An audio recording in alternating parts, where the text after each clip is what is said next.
एक राजा था जिसके यहाँ बेटा पैदा नहीं हो रहा था। उसे किसी तांत्रिक ने सलाह दी कि आप ही के राज्य में किसी छोटे बच्चे की बलि चढ़ा दीजिए, अगले 1 साल में आपके यहाँ बेटा पैदा हो जाएगा।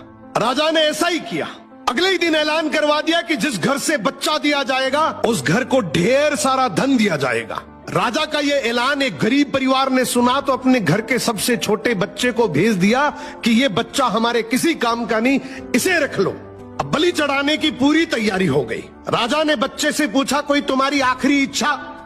तो बच्चा बोला, मुझे बस थोड़ी सी गिल्ली मिट्टी ला कर दे दो।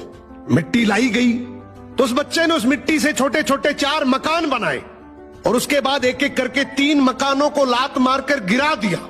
एक को रहने दिया और उसके सामने हाथ जोड़कर दुआ की और राजा को बोला, अब मेरी बलि चढ़ा दो। ये देखकर राजा को बड़ा अजीब लगा। वो डर सा गया कि शायद बच्चे ने कोई तंत्र विद्या की हो। उसने बच्चे से पूछा, तूने ये क्या किया था? तो बच्चा बोला, पहला मकान गिराया जो मेरे माँ बाप का था, जिन्होंने सिर्फ पैसों के लिए मुझे बेच दिया।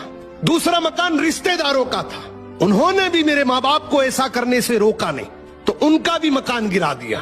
तीसरा राजा जी आपका तो काम है लोगों की रक्षा करना, लेकिन आप भी अपने लालच के लिए रक्षक से भक्षक बन गए। आपने तो अपने लालच के लिए मेरी जिंदगी खत्म करने की सोच ली, तो मैंने आपका भी महल गिरा दिया। और ये चौथा मेरे भगवान का घर है, उसके सामने मैंने हाथ जोड़कर कह दिया कि अब सब तू संभाल लेना। राजा ने बच्चे की बात सुनी तो आंखों में आंसू आ गए और गहराई से सोचा कि किसी हंसती खेलती जिंदगी को खत्म करके मुझे बेटा मिल भी गया तो मेरे किस काम का, क्योंकि मेरे राज में न्याय की भूल हो सकती है लेकिन उस ऊपर वाले की डायरी में गलती की कोई गुंजाइश नहीं।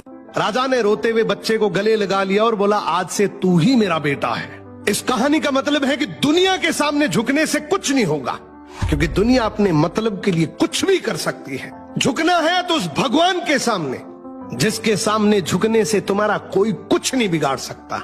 समर्पण करना है तो उस परमपिता परमेश्वर को करो।